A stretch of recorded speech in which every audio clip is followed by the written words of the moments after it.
Hi friends, help me learn YouTube ചാനലിലേക്ക് എല്ലാവർക്കും സ്വാഗതം. ഞാൻ ബെൻസി. ഇന്ന് നമുക്ക് വളരെ എളുപ്പത്തിൽ ടേസ്റ്റി ആയിട്ട് പീനട്ട് ബട്ടർ വീട്ടിൽ എങ്ങനെ ഉണ്ടാക്കാം എന്നാണ് ഞാൻ പറയുന്നത്. നമ്മളിത് കടകളിൽ വാങ്ങിക്കാൻ പോവുകയാണെങ്കിൽ നല്ല റേറ്റ് ആണ്. അതുപോലെ അതിൽ എന്തൊക്കെ ഇൻഗ്രീഡിയൻസ് ഉണ്ടെന്ന് നമുക്കറിയില്ല, പ്രിസർവേറ്റീവ് കാണും. അപ്പോ ഇതൊന്നും ഇല്ലാതെ വളരെ ഈസി ആയിട്ട് നമുക്കിത് വീട്ടിൽ ഉണ്ടാക്കാം. കുട്ടികളിലും നല്ല വലിയവർ വരെ ഇഷ്ടപ്പെടുന്ന ഒരു സാധനമാണിത്. കാരണം ചപ്പാത്തി, ദോശ, ബ്രെഡ്, സാൻഡ്വിച്ച് എന്തിന്റെ കൂടെ വേണമെങ്കിലും കഴിക്കാൻ പറ്റുന്നതാണ് പീനട്ട് ബട്ടർ. അപ്പൊ അതിനു വേണ്ടി ഞാൻ റോസ്റ്റ് ചെയ്ത് ക്ലീൻ ചെയ്ത് വെച്ചിരിക്കുന്ന കപ്പലണ്ടിയാണ് ഇത്. ഞാൻ കപ്പലണ്ടി എങ്ങനെയാണ് റോസ്റ്റ് ചെയ്യേണ്ടതെന്ന് നേരത്തെ ഒരു വീഡിയോ ഇട്ടിട്ടുണ്ട്. നിങ്ങൾക്ക് വീട്ടിൽ ഉണ്ടാക്കേണ്ടവർക്ക് പച്ചക്കപ്പലണ്ടി വാങ്ങിച്ചുകൊണ്ട് വന്ന് അങ്ങനെ റോസ്റ്റ് ചെയ്തെടുത്ത് അതിന്റെ തൊലിയൊക്കെ കളഞ്ഞ് ഇങ്ങനെ എടുക്കാം. അതല്ല എന്നുണ്ടെങ്കിൽ കടയിൽ റോസ്റ്റ് ചെയ്തത് മേടിക്കാൻ കിട്ടും, അതും മേടിക്കാം, ഒരു പ്രശ്നവും ഇല്ല. അപ്പൊ ഇതിനു വേണ്ടി അളവില്ല, നിങ്ങൾക്ക് എത്ര വേണോ അതനുസരിച്ച് നിങ്ങളുടെ ഇഷ്ടം അനുസരിച്ച് എടുക്കാം. ഞാനിപ്പോ ഈ പാത്രത്തിന് ഒരു പാത്രമാണ് എടുത്തേക്കുന്നത്. അധികം ഇൻഗ്രീഡിയൻസ് ഒന്നും വേണ്ടത് എന്താണെന്ന് ആ സമയത്ത് ഞാൻ പറഞ്ഞു തരാം. ഇനി നമുക്ക് വേണ്ടത്, ഇതിനെ നമുക്ക് ഒന്ന് പൊടിച്ചെടുക്കണം. ഇതൊക്കെ അരച്ചെടുക്കുന്ന നല്ല കറക്റ്റ് ബ്ലെൻഡർ ഉണ്ടെങ്കിൽ നിങ്ങൾക്ക് അത് യൂസ് ചെയ്യാം. അതല്ല എന്നുണ്ടെങ്കിൽ ഞാൻ നമ്മുടെ സാധാ ചട്നി ജാറാണ് എടുത്തേക്കുന്നത്. മിക്സിയുടെ ഏറ്റവും ചെറിയ ജാറാണ് എടുത്തിരിക്കുന്നത്, അതും യൂസ് ചെയ്യാം. നമുക്കിത് ആദ്യം ഒന്ന് പൊടിച്ചെടുക്കണം. അതായത് ഞാൻ പറയുന്നത് ആദ്യം ഒന്ന് കുറച്ച് പൊടിച്ചേച്ച് നിങ്ങൾക്ക് ഈ പീനട്ട് ബട്ടറിൽ ഇടയ്ക്കൊന്ന് കടിക്കാൻ വേണമെന്നുണ്ടെങ്കിൽ, കാരണം പീനട്ട് ബട്ടർ നമുക്ക് രണ്ട് രീതിയിലും കിട്ടും, നല്ല പേസ്റ്റ് രൂപത്തിലും കിട്ടും, ഇടയ്ക്കൊന്ന് കടിക്കാൻ പരുവത്തിനുള്ളതും കിട്ടും. അപ്പൊ നിങ്ങൾക്ക് എങ്ങനെയാ വേണ്ടതെന്ന് വെച്ചാൽ ആ രീതിയിൽ ഉണ്ടാക്കാം.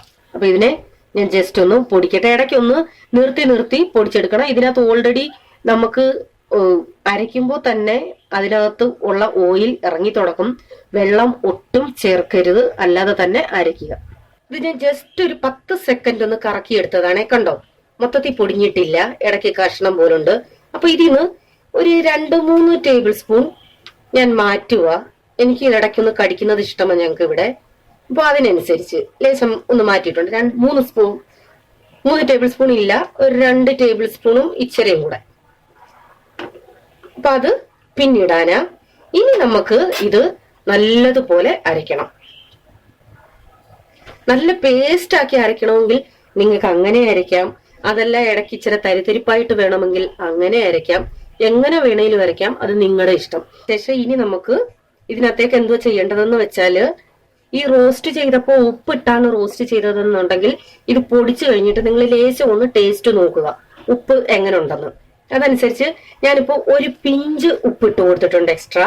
കടയിൽ നിന്ന് മേടിക്കുന്നതാണെങ്കിലും കപ്പലണ്ടി ഒന്ന് തിന്നു നോക്കണം, ഉപ്പ് എത്രയുണ്ടെന്ന്. അതനുസരിച്ച് ചേർക്കാവൂ. ഉപ്പ് യാതൊരു കാരണവശാലും കൂടരുത്.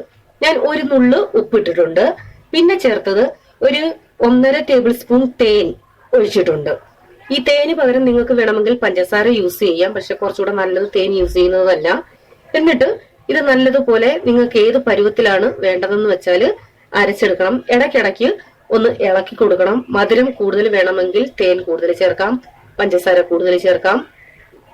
തേൻ ചേർക്കുമ്പോൾ കുറച്ച് നല്ല ക്രീമി പരുവമായിട്ട് കിട്ടും. അത്രയേ ഉള്ളൂ വ്യത്യാസം. ഇതിപ്പോ നല്ല പേസ്റ്റ് പോലെ അരഞ്ഞില്ല, ലേശം തരിതരിയായിട്ടാ.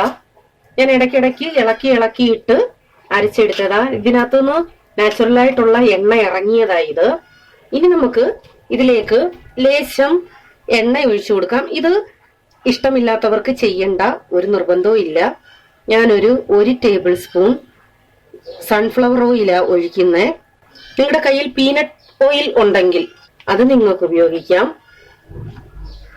ഒന്നുകിൽ പീനട്ട് ഓയിൽ അല്ലെങ്കിൽ വെജിറ്റബിൾ ഓയിൽ. അതായത് ഞാനിപ്പോ സൺഫ്ലവർ ഓയിൽ എടുത്തേക്കുന്നത്. ഇതിൽ ഏതെങ്കിലും ഒഴിച്ചാൽ മതി. യാതൊരു കാരണവശാലും വെളിച്ചെണ്ണ ഒഴിക്കല്ലേ, ടേസ്റ്റ് മാറിപ്പോകും. മധുരത്തിന് വേണ്ടി ഞാൻ കുറച്ചുകൂടെ തേനിടുക. ഇനി വീണ്ടും അരച്ചെടുക്കാം. ഇത് അരയ്ക്കുമ്പോൾ ഇടയ്ക്ക് ഓഫ് ചെയ്തിട്ട് ഇളക്കി ഇട്ട് കൊടുക്കണേ, അല്ലെങ്കിൽ ഒട്ടിപ്പിടിക്കും. നിങ്ങൾക്ക് ഇതിൽ നല്ല പേസ്റ്റ് പോലെ, അതായത് നല്ല ക്രീം പരുവം വേണമെങ്കിൽ എണ്ണ ഒഴിച്ചു കൊടുക്കണം, എങ്കിലേ ഇത് ക്രീം ആവത്തുള്ളൂ. ചില കപ്പലണ്ടി എന്ന് പറയുന്നത് നല്ലപോലെ എണ്ണ ഇറങ്ങും. ഇതിന്ന് അധികം എണ്ണ ഇറങ്ങിയിട്ടില്ല, അതുകൊണ്ട് ലേശം ക്രീമി പരുവം കുറവ്. പക്ഷെ ഞാൻ എണ്ണ അധികം ഒഴിക്കുന്നില്ല. നിങ്ങൾക്ക് നല്ല ക്രീമി ആയിട്ട് ചോക്ലേറ്റ് പോലെ ഇരിക്കണം എന്നുണ്ടെങ്കിൽ എണ്ണ ഒഴിച്ചു കൊടുക്കണം. അതല്ല എന്നുണ്ടെങ്കിൽ ഈ പരുവം മതിയാകും. ബ്രെഡിലൊക്കെ പുരട്ടാൻ്റെ ഈ പരുവം മതി, കുഴപ്പമില്ല, നല്ല പേസ്റ്റ് പോലെ ഇരിക്കും. അതല്ലാത്തവർക്ക് വേണ്ടിയാ ഞാൻ പറഞ്ഞത്. എണ്ണ വേണമെന്നുണ്ടെങ്കിൽ എണ്ണ കൂടുതൽ ഒഴിച്ച് ഇത് പേസ്റ്റ് ആക്കി എടുക്കണം. ഇനി ഞാൻ സെപ്പറേറ്റ് മാറ്റി വെച്ചിരുന്നില്ലേ, ഇടയ്ക്ക് കടിക്കാൻ വേണമെന്നും പറഞ്ഞ്, അതിട്ടൊന്ന് ഇളക്കി ഒന്ന് ലാസ്റ്റ് അടിച്ചെടുത്ത് നിർത്താൻ പോവാ. നമ്മുടെ ടേസ്റ്റി ആയിട്ടുള്ള പീനട്ട് ബട്ടർ റെഡി ആയിട്ടുണ്ട്. ഇത് ലാസ്റ്റില് ഞാൻ ആ പൊടിച്ച് വെച്ചിരുന്ന ഇച്ചിരി ഇട്ടപ്പോൾ ലേശം ഡ്രൈ ആയിട്ട് തോന്നി. ഞാൻ ഒരു 1/2 ടേബിൾ സ്പൂൺ ഓയിലൂടെ ഒഴിച്ച അടിച്ചെടുത്തത്. അപ്പോൾ ഞാൻ നേരത്തെ പറഞ്ഞു, ഓയിൽ നിങ്ങളുടെ ഇതിന്റെ തിക്നെസ് അനുസരിച്ച് നിങ്ങൾക്ക് കൂട്ടാം കുറയ്ക്കാം. അപ്പോൾ എനിക്ക് ഈ പരുവം മതി. നന്നായിട്ട് ഇതേ കണ്ടോ, അല്പം തരിതരിപ്പും ഉണ്ട്, എന്നാൽ മൊത്തത്തിൽ അങ്ങനെയല്ല. അപ്പൊ ഞാൻ ഇത് ലേശം ഒന്ന് കഴിച്ചു നോക്കട്ടെ. നല്ല ടേസ്റ്റ് ഉണ്ട്, മധുരം നല്ല പരുവമാ. അപ്പൊ ഇത് നിങ്ങൾ എല്ലാവരും തീർച്ചയായിട്ടും ഒരു പ്രാവശ്യമെങ്കിലും വീട്ടിൽ ട്രൈ ചെയ്യണം. കാരണം വെറുതെ കടകളിൽ നിന്നും വിലയും കൂടുതൽ, അതിനകത്ത് എങ്ങനെയൊക്കെയുള്ള ഇൻഗ്രീഡിയൻസ് ആണ് അതൊന്നും നമുക്കറിയില്ല. ഇത് നമുക്ക് ഫ്രിഡ്ജിൽ സൂക്ഷിക്കാം. വായു കയറാത്ത ഒരു പാത്രത്തിലാക്കി, നനഞ്ഞ സ്പൂൺ ഇടരുത്, ആവശ്യമുള്ളപ്പോൾ നല്ല ഉണങ്ങിയ സ്പൂൺ മാത്രം ഉപയോഗിക്കുക. എത്ര നാൾ വേണമെങ്കിലും ഇത് ഫ്രിഡ്ജിലിരിക്കും, കേടാകില്ല. അപ്പോ ഇത് വായു കടക്കാത്ത പാത്രത്തിൽ ഇട്ട് വെക്കണം, അതാണ് മെയിൻ. അതായത് തുറന്നു വെക്കരുത്. അതുകൊണ്ട് കുട്ടികൾക്ക് ഇത് വീട്ടിലുണ്ടാക്കി കൊടുത്താൽ അവരുടെ ആരോഗ്യത്തിന് നന്നായിരിക്കും. ഉണ്ടാക്കി നോക്കി കഴിച്ചിട്ട് അഭിപ്രായം അറിയിക്കുക.